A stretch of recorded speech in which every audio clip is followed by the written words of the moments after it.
had. This is a tradition we have. This gives you an opportunity. It's on the center aisle, a blue vinyl folder.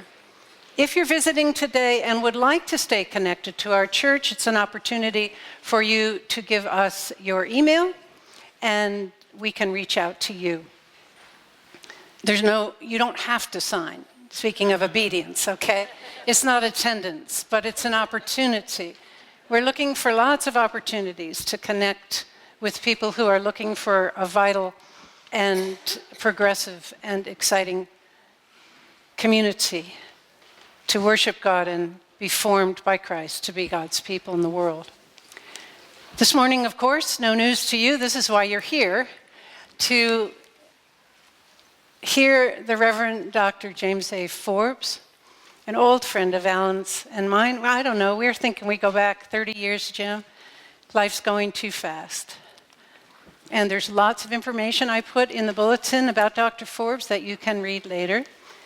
But one thing that is not in there is what he is currently doing to serve God, because you always have to be just on the cusp with Jim. God's always doing a new thing because he's a man who surrenders himself completely to the will of God in his life. Right now, he is working at the Drum Major Institute, which is housed at Union Theological Seminary. This is an institute that the Reverend Dr. Martin Luther King Jr. began as the northern expression of the Southern Christian Leadership Conference in the days of the Civil Rights Movement. So the Drum Major Institute is now being headed by Dr. Forbes and Martin Luther King Jr.'s son, Martin Luther King III.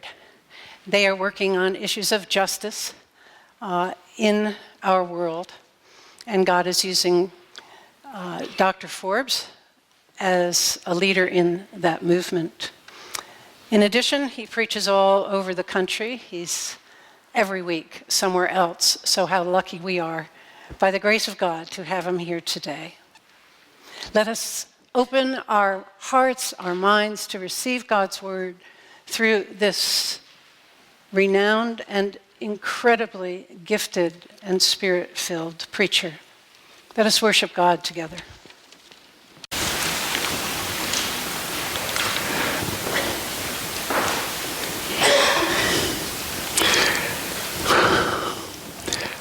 Open my eyes that I might see glimpses of truth thou hast for me. Place in my hand the wonderful key that shall unclasp and set me free. Silently now I wait for thee. Ready, my God, thy will to see. Open my eyes, illumine me, Spirit divine. I'm so delighted to have the privilege to be with you today. And I ask you to grant me a personal privilege before I read the scripture and bring the sermon. It was 25 years ago when it was my privilege to preside over the joining together of Alan Johnson and Martie McMane. That was a beautiful occasion. It feels like 25 years later, it is appropriate that I, on the way to the renewal of their vows for the 50th wedding anniversary, just do a little mid-course correction.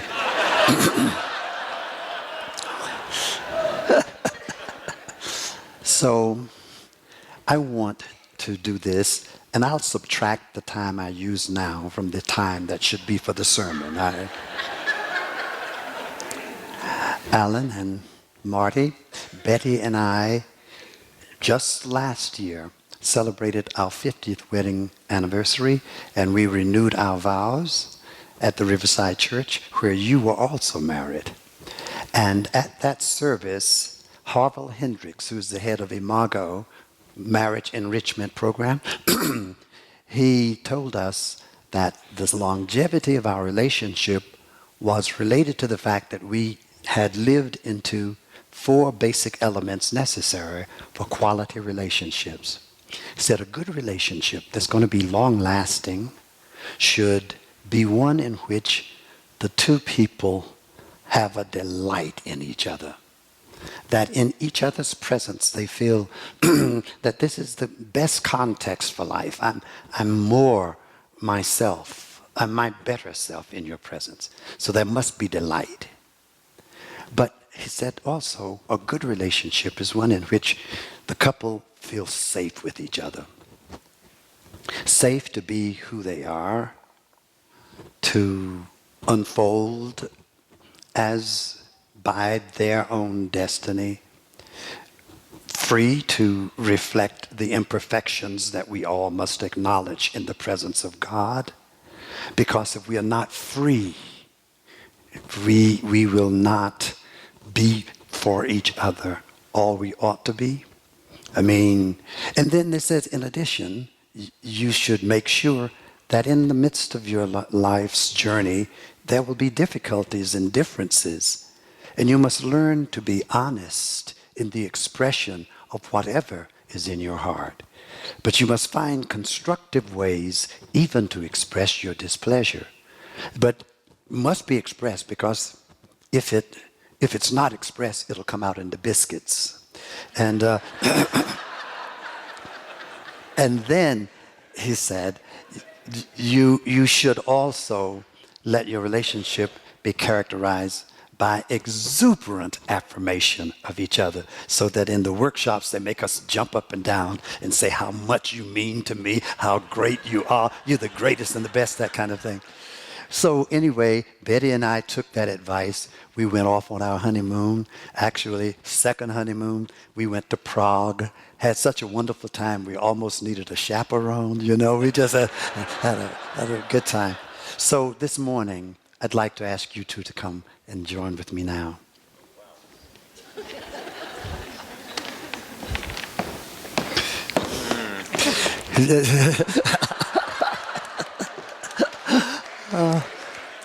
When I performed the ceremony then, I told you two that one of the things as I was going to do was to put the dove of the Spirit right up here, with the one foot of dove here and the other foot, and that no matter what happened in your life, make sure you wouldn't strain the dove too much. So I'm here today to renew that. But I've also been strangely led to affirm the importance of good, strong family ties and relationships.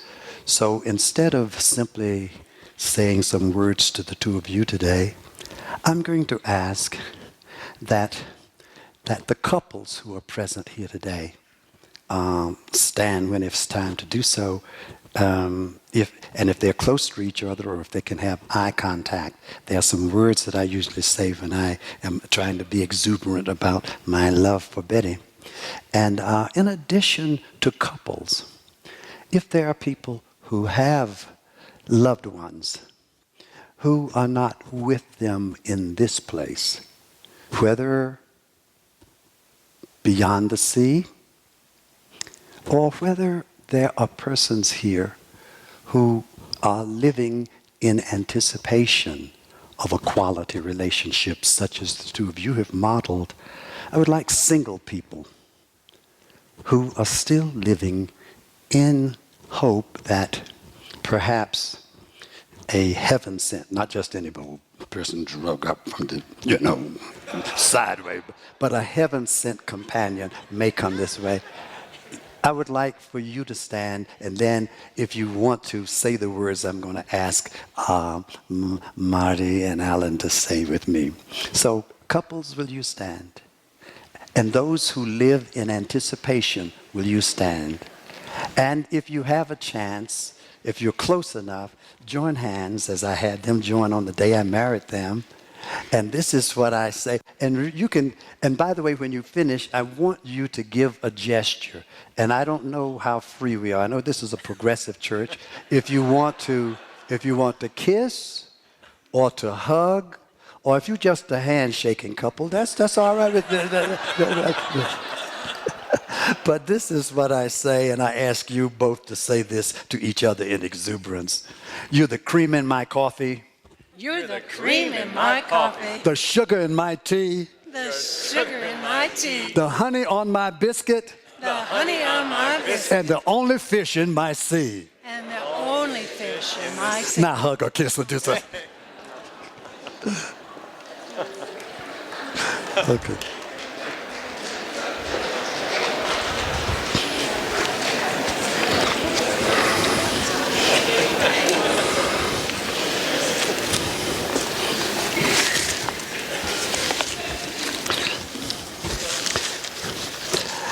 I will read the gospel lesson first, and then, since the sermon will be based on Genesis 45, I will offer that in the context of the sermon.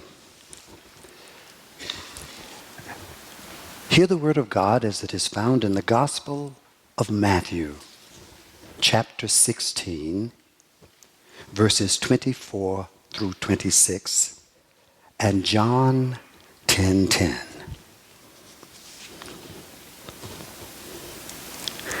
Then Jesus told his disciples, "If any want to become my followers, let them deny themselves and take up their cross and follow me. For those who want to save their life will lose it, and those who lose their life for my sake will find it. For what will it profit them if they gain the whole world but forfeit their life? Or what will they give in return for their life?" And John 10:10. "The thief comes only to steal and kill and destroy. I came that they may have life and have it abundantly." The word of the Lord.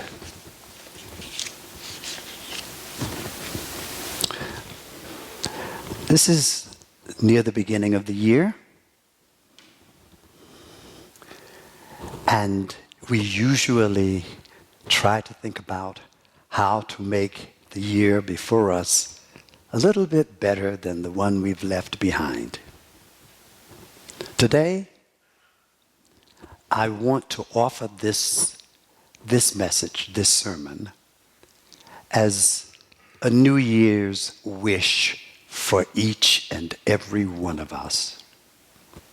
And that is that maybe today or tomorrow, but sometime before too long, that each one of us will discover the why and the what for of our lives. So I put it personal, the why and what for of your life. Because I am convinced that we are all made as persons in the image of God, and part of what that means is that we are people of purpose. We are people seeking meaning.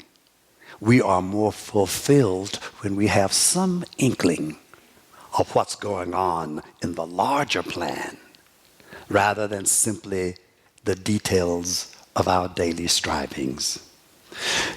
The best way I have found to address this issue was found in the book of Genesis, chapter 45. That section that deals with the story of Joseph, son of Jacob. And what I want to do today is to read for you something out of his life that has the prospect of opening up for us great clarity about how this thing of discovering the why and what for of life, how it is most likely to take place for us.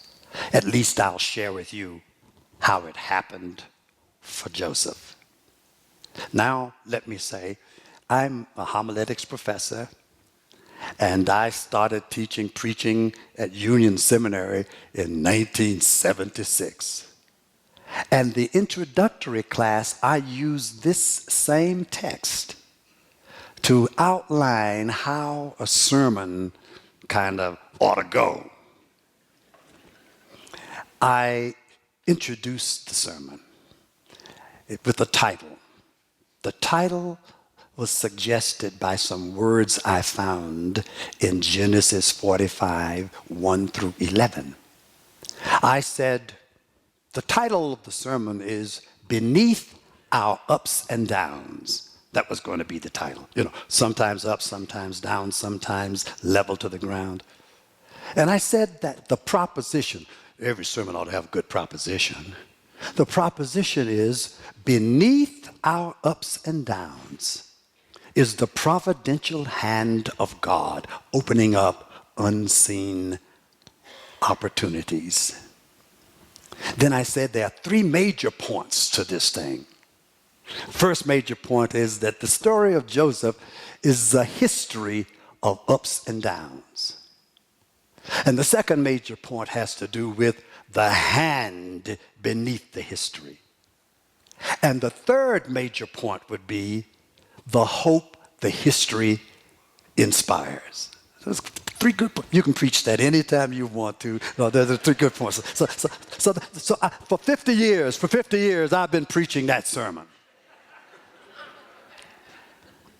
But there's something fresh in it almost every time I look at this text.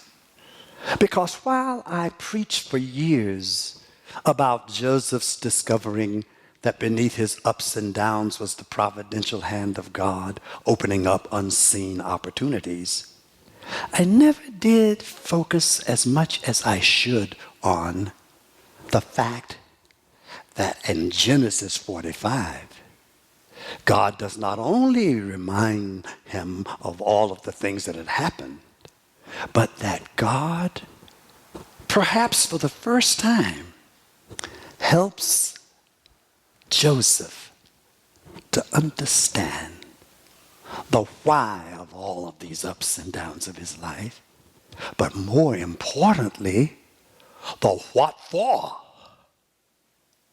So today, I'm leaving the old sermon behind, and I'm trying to come to a situation where we look at God's revelation to Joseph about the why all of this stuff happened in his life and about what for. What has all of this been building up to? What is it in the greater plan of the universe, in God's own dream, does his particular trajectory and unfolding of his life, how does it all come together? What is the connection between his living out his own destiny and the plan of the Creator? That's what this text is all about. Now, let me read just these 11 verses. But as I read, I want you to be thinking about this story. Because whenever we read from Genesis, we were taught early on in seminary that when you read from Genesis, you pay attention to the words that are spoken by the participants in the narrative. So I want you to listen to what maybe Joseph is saying or thinking. I want you to listen to what his brothers are thinking, even if they are sometimes too frightened to speak. But I want you to think about the narrator who put it together. Because, you see, the dialogue is there, but all of these texts, there is a narrator. And we learned in seminary, is it J, the Yahwist, or the E, or the P, or the D? You know, there are different traditions that came together to make up this story. But more important than Joseph or his brothers, more important than J, E, P, or D with the documentary theory, what is it in this text that God is saying? And what is it in this text for this occasion that you are saying in response to what God is saying, to what the tradition is saying, to what Joseph is saying, to what do you say? On this day, as we begin a brand new year, the 10th, we got a long way to go. I'm going to read the text, and then I'm going to say some words. And then I'm hoping that even while I speak, somebody will finally be able to say, oh, so that's why I'm here. Oh, so that's what God wants me to do with my life. Oh, so that's why that thing that happened to me did not destroy me, but as it were, positioned me with God's transforming grace to be where I am and who I am so that I can do that for which I came into the world. That's a lot to think about, but let's get ready to listen to the text. Then Joseph could no longer control himself before all those who stood by him. And he cried out, "Send everyone away from me." So no one stayed with him when Joseph made himself known to his brothers. And he wept so loudly that the Egyptians heard it, and the household of Pharaoh heard it. Joseph said to his brothers, "I am Joseph. Is my father still alive?" But his brothers could not answer him, so dismayed were they at his presence. Then Joseph said to his brothers, "Come closer to me." And they came closer. He said, "I am your brother Joseph, whom you sold into Egypt. And now do not be distressed or angry with yourselves because you sold me here. For God sent me before you to preserve life. For the famine has been in the land these 2 years, and there are 5 more years in which there will be neither plowing nor harvest. God sent me before you to preserve for you a remnant on earth and to keep alive for you many survivors. So it was not you who sent me here, but God. He has made me a father to Pharaoh and lord of all of his house and ruler over all of the land of Egypt. Hurry and go up to my father and say to him, 'Thus says your son Joseph, God has made me lord of all Egypt. Come down to me. Do not delay. You shall settle in the land of Goshen, and you shall be near me, you and your children and your children's children, as well as your flock, your herd, and all that you have.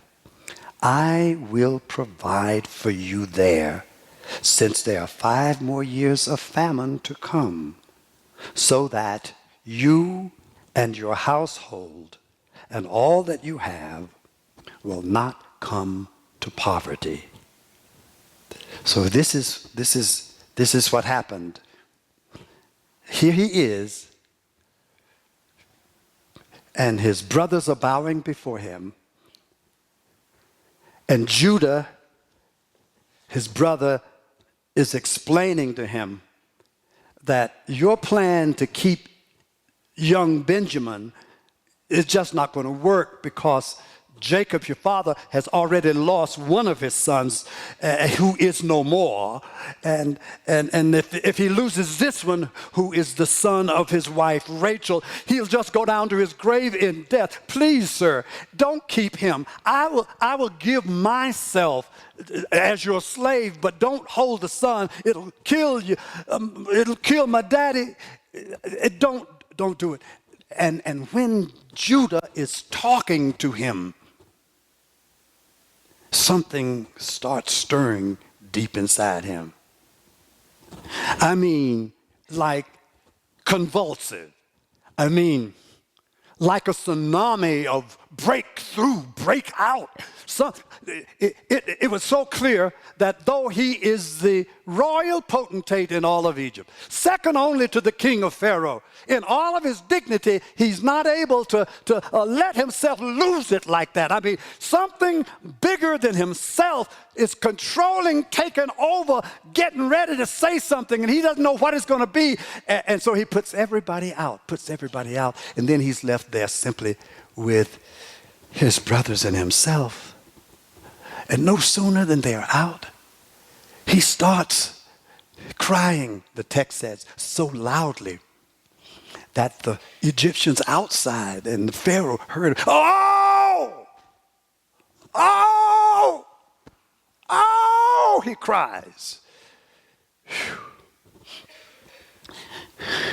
And then when he settles down, his brothers must be dumbfounded. He says to them, I have something to tell you. Something has just happened to me. I've just had a flashback in a split second of my whole life that's been characterized by extraordinary ups and downs.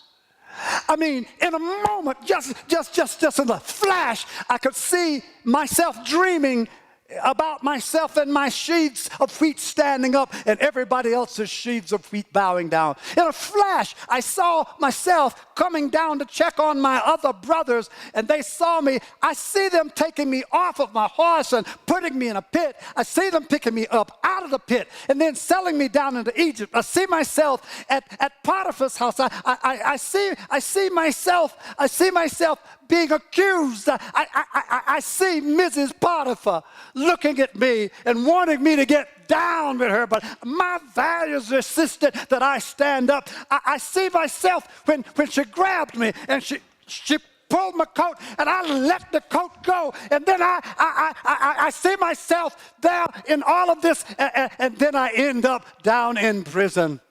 I see myself just like that. I see myself in prison, and then I interpret a dream, and then the butler and the baker remember one is to die, the other is to go before the king, and then I see the king calling for me because he's had a dream, and the dream is about 7 years of plenty followed by 7 years of famine. I see all of this. I just saw all of that.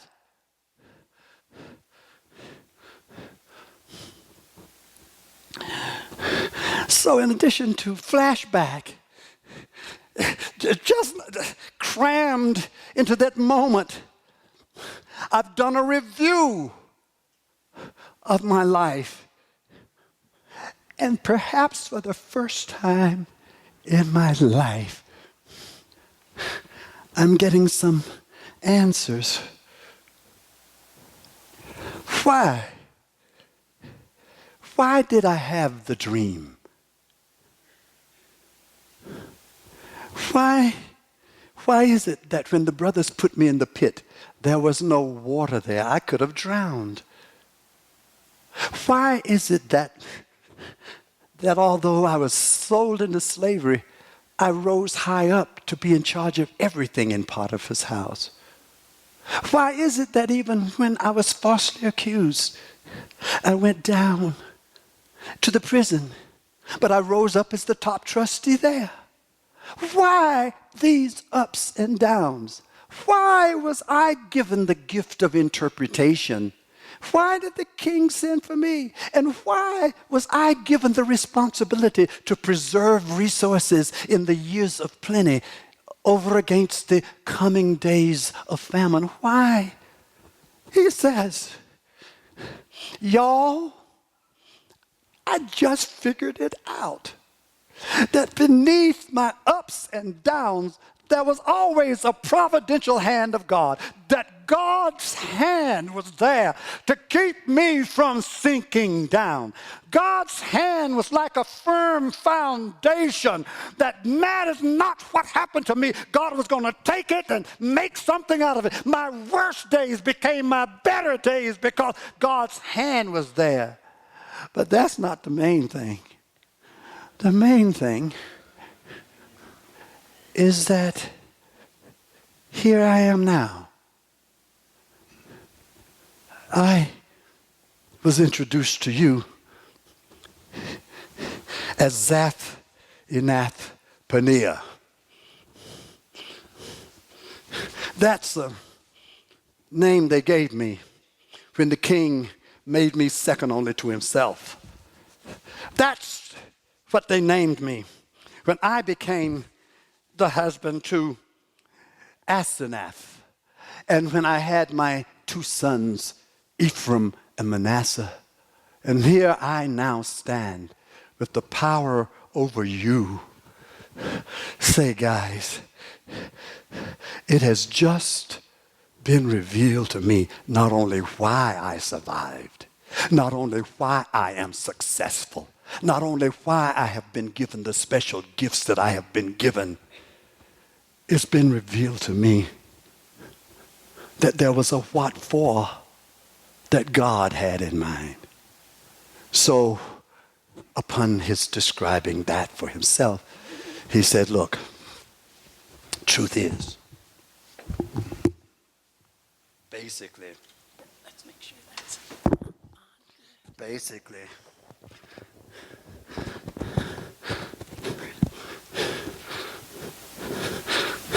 tell truth. I'm just Joseph. And I found now why. So don't you all be scared. Basically, you were not the one who sold me. The God whose hand has been upon my life from my earliest existence as a zygote in my mother's womb. That God was preparing me so that now I know the what for of my life. God sent me here first of all that I might preserve life. Just think of it. All of this stuff that happened to me was to position me so that I would be in a position to preserve life. God intended me to be a life saver. A life saver. To live, but also to let live. No, not to let live, but to help live. Not only to help live, but to make live. That's what God has done for me. That's the what for. I exist in order that others may live. May live. But not only that, God sent me before you to preserve for you survivors. To preserve for you, you brothers from the land of Canaan. You see, yes, brothers, yes, all lives matter. That's why I have been called upon to be the preserver of life, because all my lives matter. But you guys are Hebrews. You are from the land of Canaan. Hebrew lives matter. And black lives matter. And Latina lives matter. And Asian lives matter. And Polynesian and Native American, all lives matter. See, in fact, I want to, may I pause for station identification? I would like to say, especially since I'm a black man, white folks, isn't it amazing that when we say Black Lives Matter, we really should be consulting with you, because you, many of you, not all of you, have proven that white folks were the ones who invented affirmative action. Affirmative action for yourselves. You are experts in knowing how to take care of your folks. You've built a whole culture around it. In fact, racism basically is a form of affirmative action for your own kind, though it has the problem. It's at the expense of other kind. But that's the problem. That's the only problem. That's the only problem. But. So stop being shamed that white folks take care of white folks. And stop being shamed that you have managed to know how that even some of the scoundrel white folks that are your cousins, y'all take care of them the best you can. So the issue is, Joseph, excuse me, I'm back to my story. The story, Joseph, you are to preserve your people. The white folks don't take care of white folks, and black folks don't take care of black folks, and Latinos don't take care of Latinos, and Asians don't take care of and Iraqis, they don't take care of Iraqis, and Pakistanis don't take care of Pakistanis. Something's wrong. You suppose charity begins close to them. But that's a problem. And since Alan is my friend, Alan, let me tell you who you are. Come. Alan, rather Joseph, guess what? When I say you are to take care of your people, you need to be aware that your should have an expansive quality about it. You are not just Joseph. You are Joseph, the sibling of Benjamin. But that's right, but you are Joseph, one of the 12 sons of Jacob. You are not just 12 sons of Jacob, but you are part of an Abrahamic tradition. That's Abraham, Isaac, and Jacob, and Sarah, and Rebekah, and Rachel. And guess what? To make it more complicated, Abraham was told, I'm blessing you so that through you, all the nations of the earth shall be blessed. So the problem is for people that get on your. And they're your. If you keep saying it, the why should fall away. And it's ours. To be you is to be a part of a species. And all of these are your people. So I want you to save life, but I want you to be invested in all life. But one last thing, then I'm going to be finished. I've been preaching this sermon all these years. And why is it? How is it? And I, of all people, should have seen it. Because my first sermon I ever preached was entitled, Living the Abundant Life. The text was John 10. I have come that you might have life and that you might have it more abundantly. That's my first sermon. I was 21 years old. I'm 80 years old now. Why is it that it takes me all those years to discover that not only did I see you save life, you preserve the life of your people, which is all people, but he says here that go and get my daddy and tell him to come down because there's going to be famine in the land. I will provide for you there, since there are 5 more years of famine to come, so that you and your household and all you have will not come to poverty. The professor, 1976, didn't get it. And the preacher over these years didn't get it. Why is it now that for the first time I understand that the anti-poverty program did not begin with the New Deal?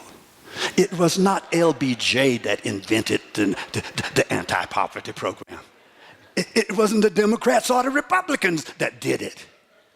From the very beginning, in the first book, God has been concerned that people not live in poverty. Why? Because poverty works against the first 2 principles.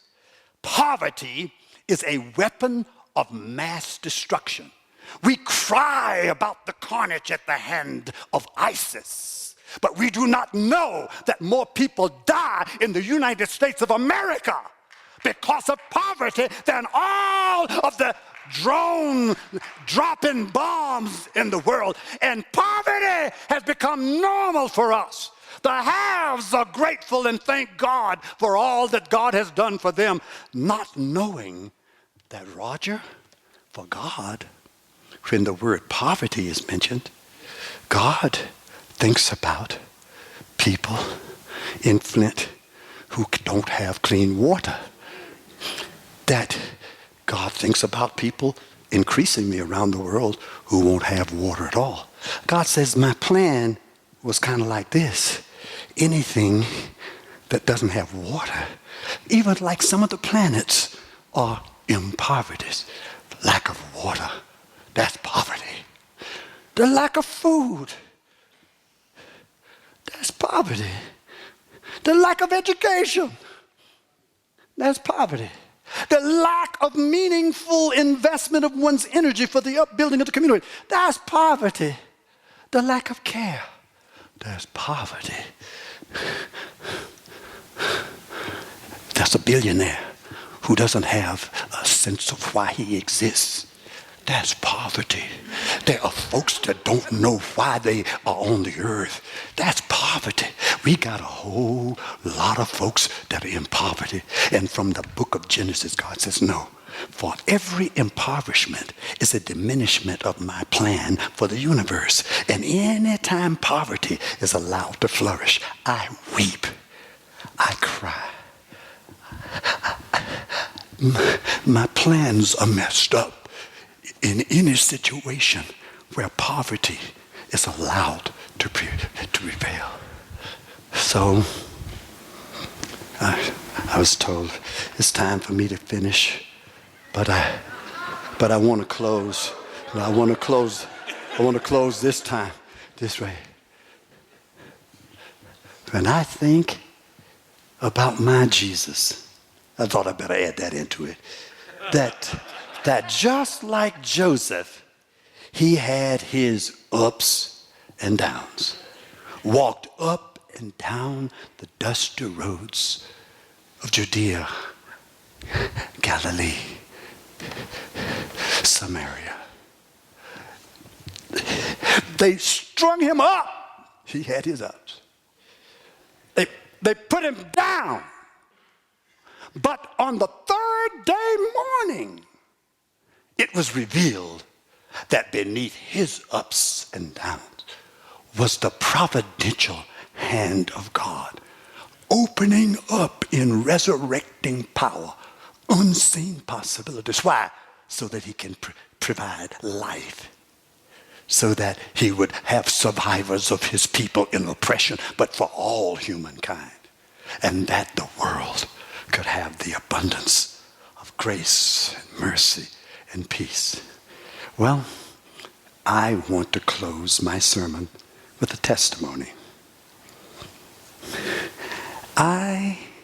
Like I said, made it to 80. And I was told, now that you're 80 years old, I should reveal to you what all of this rigmarole was about those first 80 years. It was just to get you in a position where you could become one of my instruments to preserve life, to preserve the lives of your people, the oppressed, those that know it and those that don't know it, and so that you can work for a world in which there is no longer the normalization of poverty, but the aspiration of abundance for all. And only through my miracle working powers would it even be possible to imagine a world where everybody could have some clothes to wear, water to drink, food to eat, opportunity to cultivate their gifts. So now, at this point, you guys have to pray for me, because all that I have done up until 80 is preliminary preparation for this new ministry of knowing why and what for. But I want to tell you what my testimony is. I have made up my mind that if God is my helper, and obviously since God has brought me all the way, why should God change now? Here's the way I look at it. It's a little song that I'm not singing it, music teacher, but I'm gonna put some music to it. Moses Hogan's gone. I'm waiting to hear him too in a moment. But this is my testimony. The song I'm singing is for my special friend, for the one who gave me life this hymn I raise. From the bottom of my heart, I am lifting up my voice to sing to God a melody of praise. Dear Lord, my God, you've been so good to me. You made me in your image, and then you set my spirit free. You have always seen more good in me than I had been aware.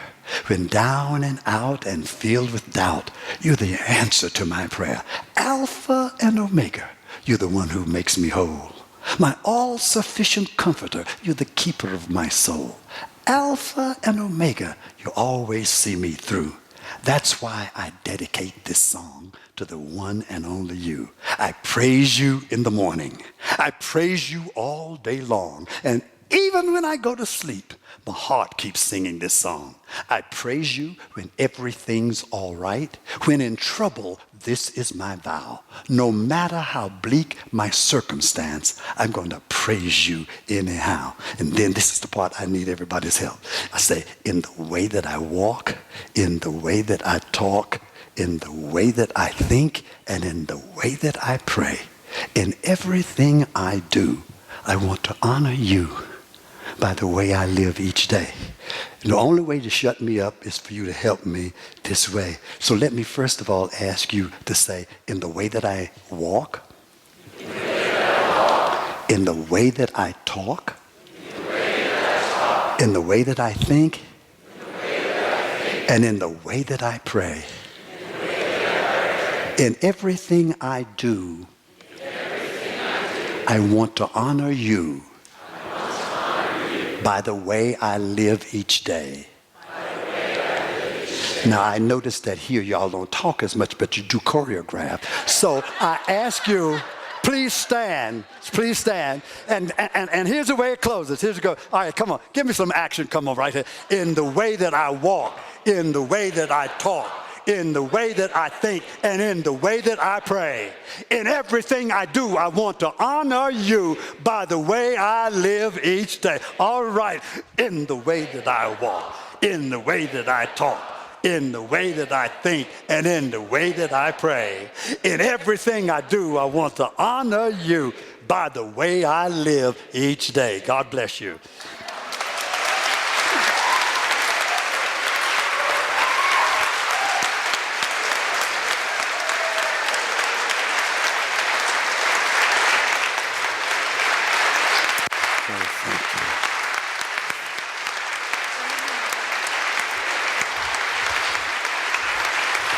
Thank you.